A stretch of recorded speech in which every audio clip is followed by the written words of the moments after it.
The sci-fi nerd in me is always a sucker for anything space travel or planet exploration related. Couple this with the fact that Obsidian Entertainment seriously know how to RPG. They've developed titles such as Knights of the Old Republic 2, Pillars of Eternity, and my favourite in the series, Fallout New Vegas. The Outer Worlds offers a similar experience to what you'd expect from a Fallout game. We all know that Fallout is absolutely behemoth in size. The Outer Worlds, on the other hand, isn't as big, as complex, or as expansive. Much of the time, however, what it lacks in size, it makes up for in quality and attention to detail. I had a lot of fun with the Outer Worlds, and once again, Obsidian have developed a great new IP. I'm hoping that this is a sign of more to come. Let's get into it.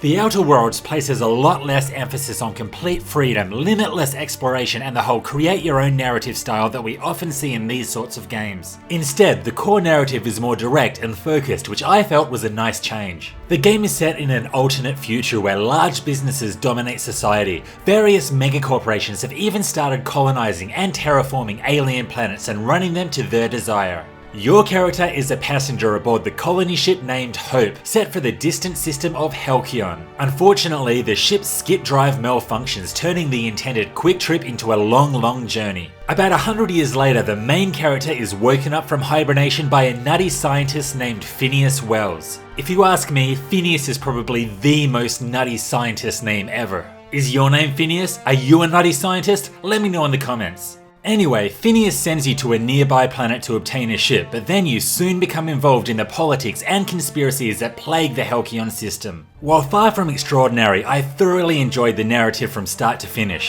One of the most interesting things was how the planet's inhabitants have adapted to life as a slave to the corporation. For instance, this vendor signed a contract that requires him to wear this stupid mask and memorize and deliver a series of lines to the customer. He's been doing this for so long that he's basically become a slave to his employers, almost like a mindless robot. Talking to him and trying to understand his struggles was a very entertaining conversation to have, but this is just one of the many interesting, well-written encounters that you'll find. Oh, it's Martin. Hey, Martin. Still wearing the hat? How observant. I'm authorized to state that this uniform is more than headgear. It's a state of mind, and our customers know the difference.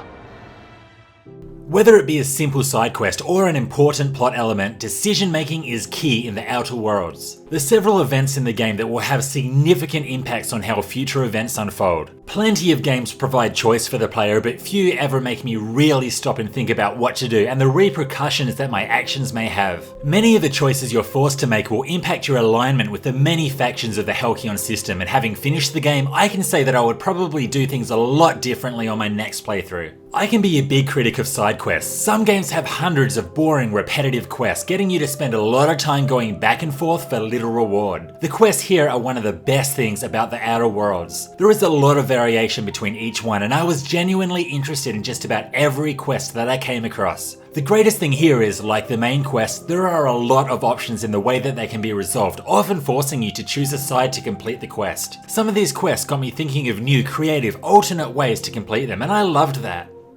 Rather than having one single open world map, the Outer Worlds features several smaller maps over a range of different planets. I think it's really good that we get a variety here, and this is one thing that I praise the Outer Worlds for. We have the vast, colourful open lands of Terra 2, to the city space stations, to the massive city of Byzantium where all the rich jerks live. They are all so different, and this was great. But with this variety comes a lack of size. I must admit, the feeling of trekking for ages in one direction, then getting the feeling of excitement after finding something really interesting just wasn't there this time. Aside from the planet of Monarch that offers a much larger map to explore, most of the planets and locations are very small in size and won't take too long to explore every inch of them. Many of these really don't offer too much in the way of secrets or hidden items to discover either, perhaps with the exception of the space station Groundbreaker, which I enjoyed exploring far more than any other location. Perhaps the biggest issue here is that if you do discover something hidden and secret, like through a waterfall cave, which is a secret stash staple of any good RPG, you just don't get anything good. There's cash, ammo, consumables, and generic weapons around every corner. I started the game exploring everything, looking through and collecting every item I could, but I soon realized that the world is very limited in terms of unique and interesting things to discover. Countless times I found loot boxes in the most hidden places imaginable. You would expect something good, perhaps something unique even. Nope,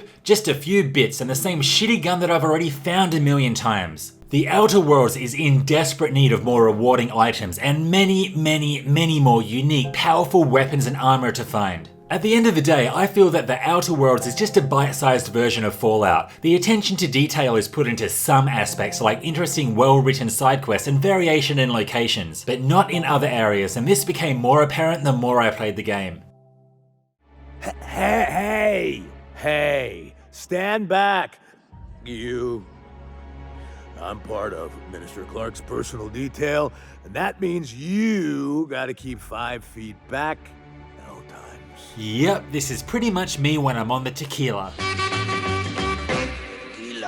The gameplay is something else that is lacking. The combat in the Outer Worlds is essentially just a basic first-person shooter, and I really felt that this area needed more depth. You can equip 4 weapons at a time, move around the place, and, well, shoot stuff. The VATS that we all know and love from Fallout has been replaced with the ability to slow down time. Personally, I liked this improvement as I felt that VATS was too easy to abuse in terms of spamming it to locate enemies. You're also accompanied by 2 allies at a time, and each of these allies have one thing in common. They just love to die. A lot. You can give your allies basic commands such as move here, attack this target, but this depth could be deeper, especially since you can't split them up from one another by telling one to go here and the other to go there. Something simple like this would have added many more strategic options in battle. What I did like about the allies is their unique abilities. They're on a cooldown, and apart from dishing out damage, it's a great tool to use to save their asses if they're in trouble, to save your ass if you're in trouble, or just to instantly move them somewhere where there's another enemy. This was a fun addition, but I don't see why you don't have any similar combat abilities yourself. With the limited amount of guns and usable abilities in battle, the gameplay is kept simple, and I never really cared much for it, especially since I'm also playing the insanity and brilliance that is the gameplay of Borderlands 3.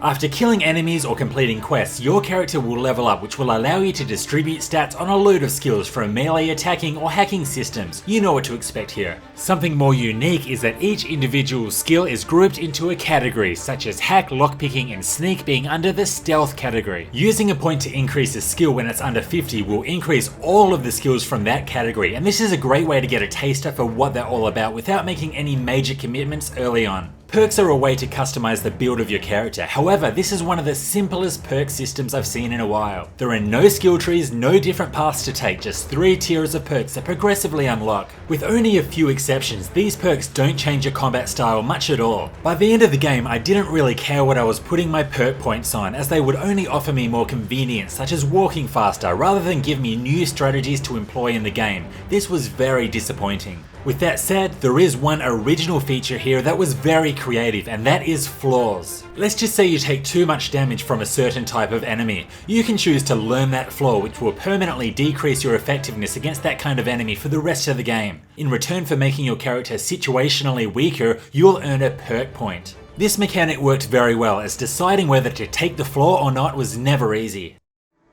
Ow! What was that for?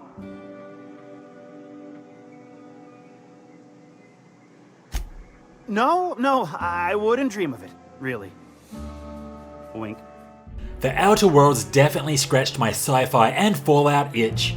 The 30 odd hours that it took me to complete the game went by very quickly, and I had a load of fun from start to finish. The system of Halcyon is pretty damn screwed up, and the choices that you're forced to make and the well-written encounters really make the journey of changing the workings of the solar system such a great ride. You're also going to want to take a detour from the main story and focus on the many side quests, as just about all of them are well designed and highly entertaining. I also really enjoyed the variation in the environments that you explore. Each location has its own distinct visual style and mood, and this was a good alternative to exploring a single planet. But the Outer Worlds isn't without its problems. The gameplay works just fine, but it was just so basic. I'm not sure if it was the lack of options in battle or the lack of variation in gun types, but not once did I ever get excited at the idea of entering combat. The character building was also very limited, particularly with the perks, and also, as I just said, the weapon variety. Despite these shortcomings, it's pretty easy to recommend the Outer Worlds to those into Fallout style games. What did you think of the game? Do you agree or disagree with how I felt about it? Let me know in the comments. This was Hellfire RPGs, thanks for watching. If you liked this, hit like and sub for more RPG content. See you next time.